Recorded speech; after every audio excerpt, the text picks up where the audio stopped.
Welcome to my how to make a unit tray for a Song of Fire and Ice miniatures game.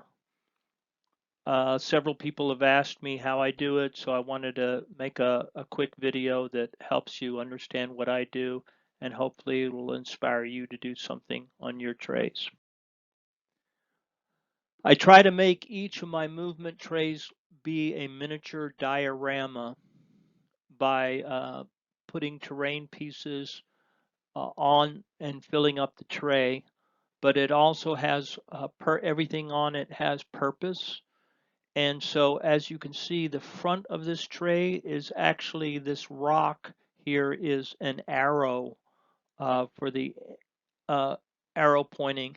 And then it's hard to see from this photo, but on the sides of the tray where the markings are, I have brown uh, permanent ink that I make a line so you can see the arc lines on the uh, tray. Each miniature model is, I use a super glue, uh, 8 or 6 millimeter magnet. Um, I glue on with a super glue gel to the bottom inside of the tray. And then I try to make the terrain pieces, rock or foliage to overlap the edge of the model's base so that when it's in the tray, it blends in better and doesn't look like a tray, but more looks like a diorama uh, piece for display.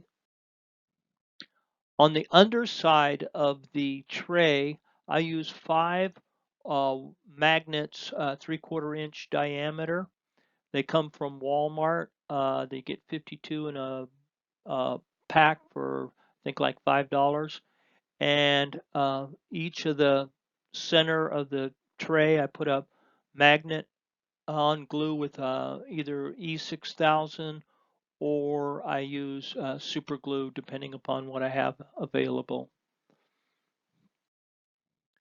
The center magnet is there for a purpose, and that is when this tray is not in storage, which it's sticking to 4 washers that are mounted on a plastic carrying case that I carry all the trays in. So all the models are actually completely on the tray. So all I have to do is pick up the tray and put it on the table, and everything's ready to go instead of pulling out individual models and loading them on the tray.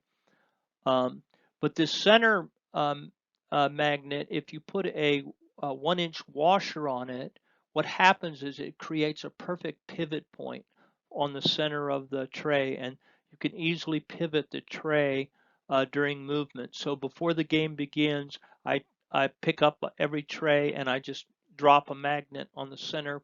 I drop a washer on the center point of the magnet, and then I have a pivoting a legal pivot marker. On the top of the tray, you see the 4 big 1.25 inch fender washers that are mounted down into the well and then lightly covered. They're seldom seen. Sometimes I put yellow and red, or the three colors for the ranks in the center dot. I didn't do it on these. And then on the back, I have a neodymium rare earth magnet here, here, and then this is actually a magnet disguised as a rock. I painted it to look like the rock surrounded. And you'll see in a minute the purpose for those magnets. Then on the back of every tray, I have all the stat lines. So their movement, their dice amounts, their roll for, in this case, they only have 1 stat, but you can fit the 2 stat lines and an abbreviation of their tactics or abilities. And this is on the back, so this you see these, whereas the player sees the front and doesn't see all this information.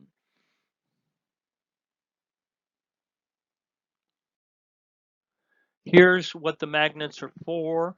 I have the activation banner, which is made from a 16 penny nail, and I printed out activation banners, fold them over, and then hot glue them to a nail, and the nail fits perfectly on the magnet and holds up for connoting an activation. Then I have the pole that I made. I used a Game of Thrones Risk game little pieces as the head piece for the dragon, and then I just glued to those same 3/4 inch button magnets the condition tokens, and I took this nail and I flattened one edge with a file, so it's a nice flat edge and keeps the condition tokens from rocking. If it's round, they kind of roll around and can't be seen. Normally that's facing towards the front so the other player can see both the banner and thing. And lastly, this one 3/4 inch magnet, I've as wound markers, since I only need 2 wound markers in this case on 3 wounds. The third wound you take off the model. I have little washer skulls glued to a washer, flattened on one side, glued to a washer, and they just drop on the tray to stick on that magnet that looks like a rock. And so that's how the tray's able to carry the condition tokens, the activation banner, and the wound markers on the tray. Well, I hope you enjoyed watching this very short video. If you enjoyed what I shared, please leave a comment on the Facebook page or the Board Game Geek page and tell me thanks. And if you have any cool ideas, please share them.